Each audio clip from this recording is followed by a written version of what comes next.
Here's everything that you need to know about the new 4D AI traffic cameras on UK roads.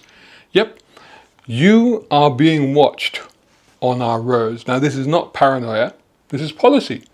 We used to have one basic enemy on a stick at the roadside, a big yellow Gatsos box glowing like radioactive Lego. And if you knew where it lived, then you were fine. Now we have 4D radar, artificial intelligence cameras that can see through your windscreen, catch you on your phone, spot that your kids are not belted up, check your tax and your MOT, and even grass you up for chucking a coffee cup out of the window. So in this video, we are going to go through everything that you need to know about the new 4D AI traffic cameras on the UK roads, plus the other new systems joining them, what happened to the old cameras, what is legal, what is not, and what you can realistically do to protect yourself as a law-abiding motorist. If you drive, you really should watch this video before your next road trip and share it with all your friends as well. Right, now let's get into this right after this. A brown car guy.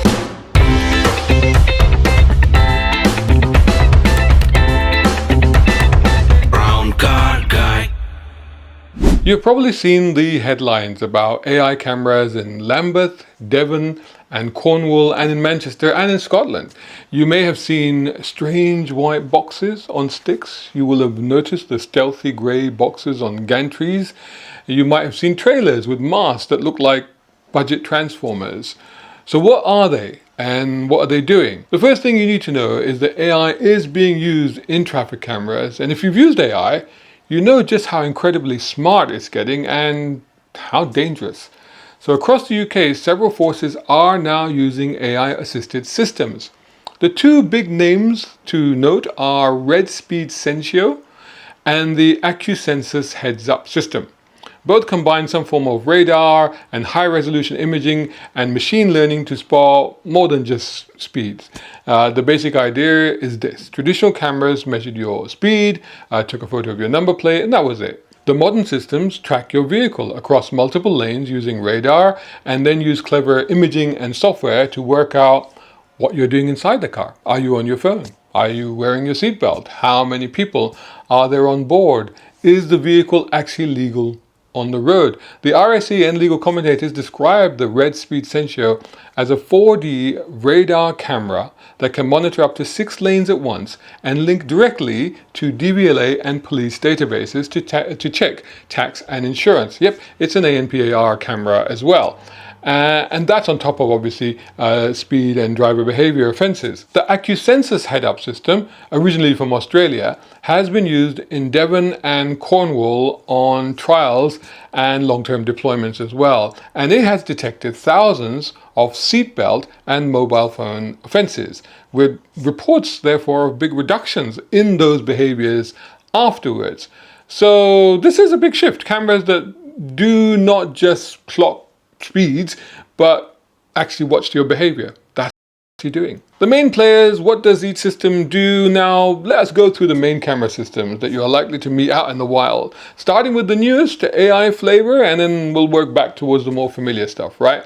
So the Redspeed Sentio that we've already spoken about, the original UK 4D AI camera, and this was billed as one of the very first AI speed cameras when it went live on the A23 in Lambeth in May 2023, after trials with several forces including Thames Valley, Devon and Cornwall. What it can do, the 4D radar tracks vehicles across up to 6 lanes in both directions. High-resolution color images of the vehicles and occupants day and night is what it can provide.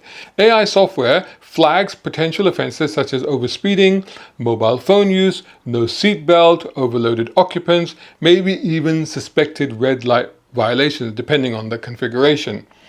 Linked ANPR can also check number plates against DVLA and insurance databases for untaxed or uninsured vehicles. At the moment, the AI flags suspicious behavior, but humans still have to review the images before a penalty notice goes out. It is not a fully automated robot judge.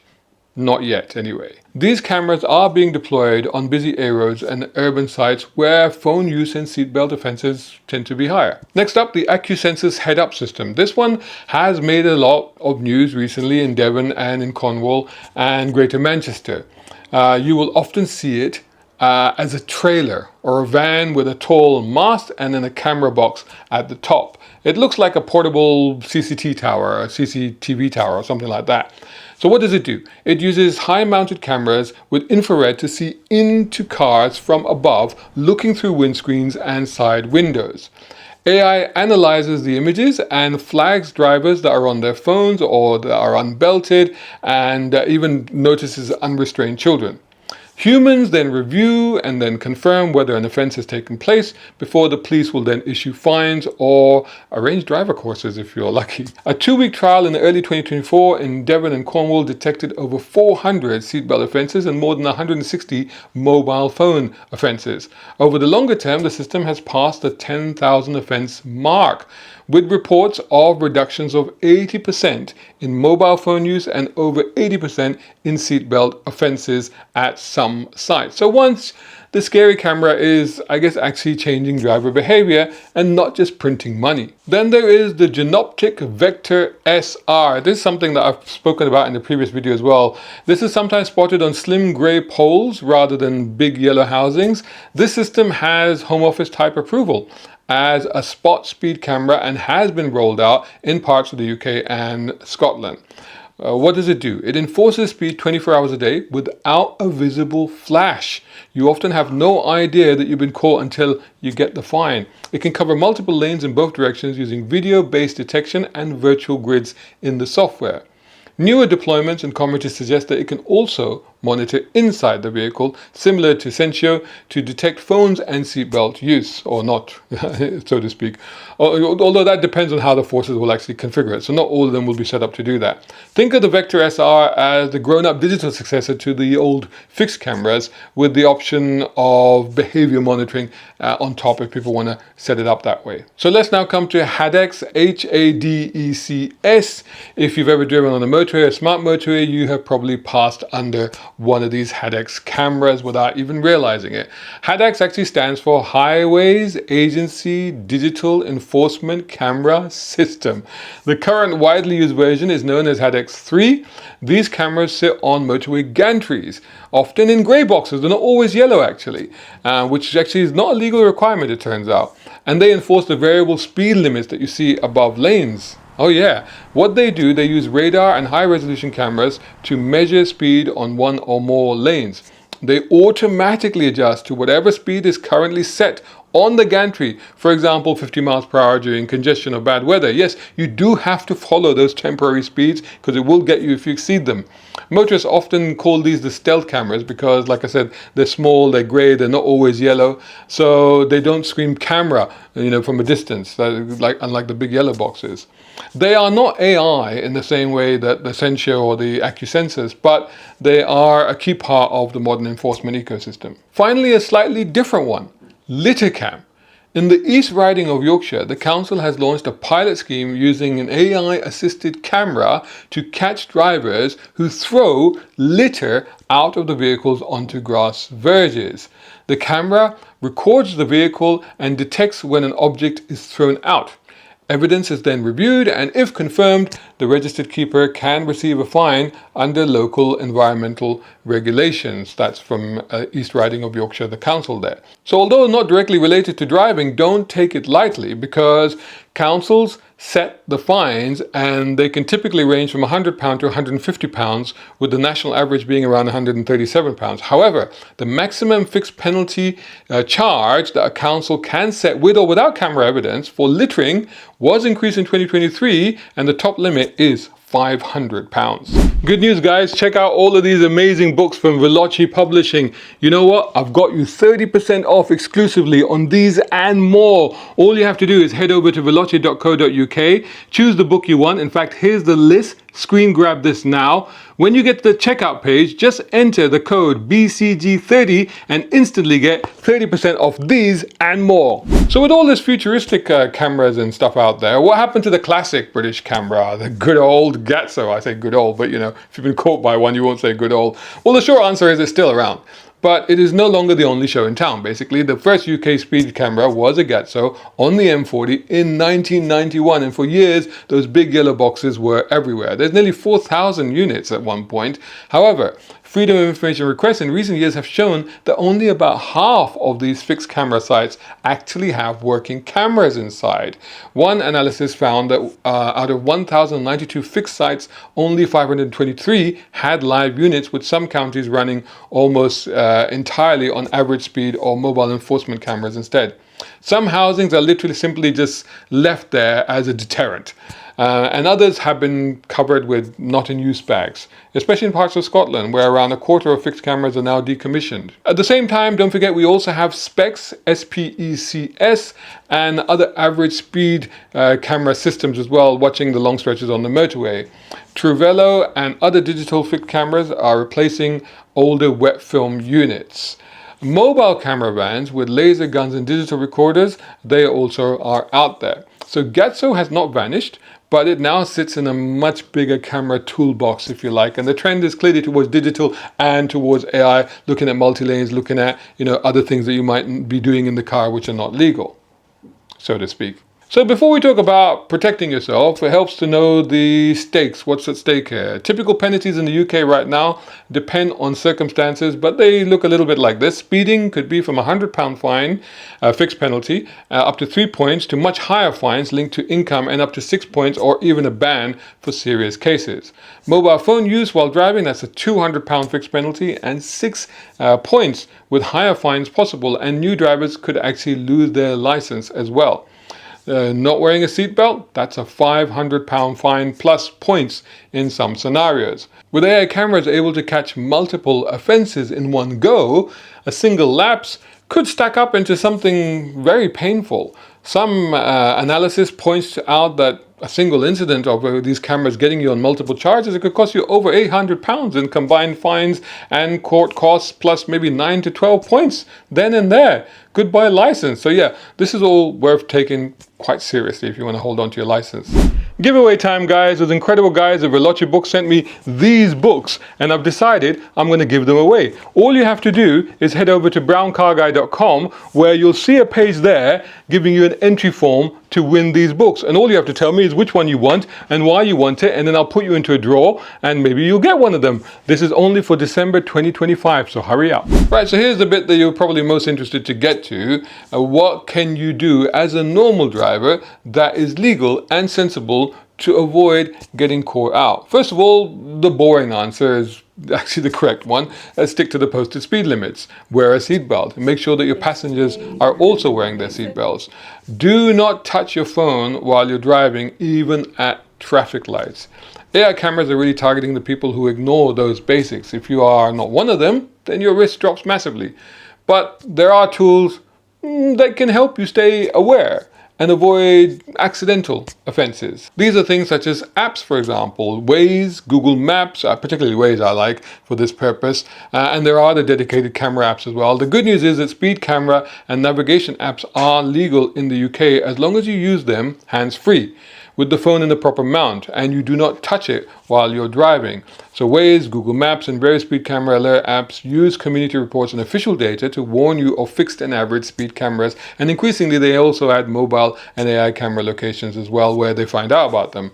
And they are not perfect, but they do help you stay aware of the changing limits and enforcement zones. The key point is this: use them as awareness tools, not as a license to go flat out between the cameras. I have to be honest that even when I'm going somewhere that I know the route to, I still stick on the Waze just so that it gives giving me those alerts. What about speed camera detectors and in-car devices? There's always confusion about this. So let's try to clear it up as much as we can. In the UK right now, passive speed camera detectors that receive signals or use GPS to warn of cameras are legal. That includes standalone devices and features built into sat-navs, so Waze and Google and stuff like that. However, devices that jam or interfere with police radar or laser systems are illegal. Using a jammer can lead to serious charges such as perverting the course of justice, resulting in big fines and potentially even prison. I mean, if you were to use one, you'd also have to make sure that you mounted it safely and that you didn't have to touch it or use it whilst you were driving, and you'd only use it to know where the cameras were. But yes, it is illegal. The other thing, of course, is just don't get involved in behavior that will get you into trouble. A couple of important reminders, especially with AI cameras out there that essentially can kind of see inside your car. Remember that holding your phone at traffic lights is still classed as using a handheld device while in control of a vehicle. And AI does not care that you are technically stationary. The other thing is, you're going to have a phone in the car, use a mount. Don't use an improvise. Don't like prop it up somewhere or something like that, because, or balancing it somewhere, because, you know, if it falls, then it can be treated as you using it because you've grabbed it or whatever. And to be honest, you know, even with a mount, some of them not mounted properly, they can come apart and then you grab it. That has happened to me as well, although I didn't get caught. And yes, I'm afraid it is your responsibility to make sure that your passengers have got their seatbelts on, especially children, because these also can now be picked up by these, you know, Acusensus and Sentio systems. Like, they're looking inside your car somehow. So protecting yourself is less about dodging cameras and more about not handing them an easy prosecution photo. So where does all of this leave us? We now have a mixed ecosystem of enforcement in the UK. The old Gatsos and Truvelos, they are still in many places. Many of them will still work. They have live cameras in them, so be aware of those. The smart motorway HADECS cameras are watching variable speed limits from above, so keep in mind what the speed limit is on the section that you're driving. VECTOR SR digital cameras are working quietly on A roads and junctions. The Redspeed Sentio and the Acusensus Heads Up, using AI, they look into your cars to catch behavior, not just the speed that you're doing. And of course, you now also have the LitterCam, which is watching for people who treat the roads like a bin. From one big yellow box, we have moved to a whole fleet of digital eyes. Now, personally, of course, cameras do serve a purpose apart from just, you know, raking up the fines, but they can genuinely reduce people texting at the wheel or not strapping their kids in properly. And these things are hard to argue with. I mean, these things are all good. The worry is, how far do they go in terms of surveillance, accuracy, and whether they start to be used nefariously as, you know, cash generators, you know? And we as motorists are always treated as driving with mobile wallets, aren't we? So anyway, now over to you. Have you seen any of these new cameras, especially the new AI ones? Have you seen them out there? What do you think of them? What do you think of the new situation, this new ecosystem, as I called it? And do you have a location of the cameras? You can drop that below in the comments if you like. That's all I'll say. It could help others, but I must, of course, state that this is to help motorists stay informed about what enforcement tech is out there, not to help anyone avoid the law. If I missed any other new enforcement systems or anything else out there, again, let me know in the comments, and, you know, maybe I'll put those in a follow-up video. If you found this video useful, don't forget to hit like, share, and subscribe. Share it with all your friends as well, and keep following for more stuff like this, really. See you in the next video. Hey guys, hope you're enjoying the video or finding it useful. If you are, don't forget to hit like, share, subscribe, and leave a comment. And you know what? Support independent channels like mine. You can do that at patreon.com, coffee.com, or right here on YouTube by taking out a voluntary subscription. Or, you know what? Even better, I've got 3 books out at the moment. The first is Ulysses Files. It's an all-action thriller novel. It's a lot of fun. Had great reviews on Amazon. The second is a compilation of 13 stories I've written over 20 years, ranging from cars, sci-fi, and the human condition. A brilliant read, I've been told. And the third book is How to Do What I Do, How to Be an Automotive Content Creator. All of these are on Amazon. Go check them out. I would appreciate it if you buy one. Shout out time, guys. Thank you so much. Hey, if you enjoy my content, why not get involved? Buy me a coffee. You can do that at either of these links. Or if you're watching on YouTube, buy me a thanks or take out a membership. It all helps. It really does.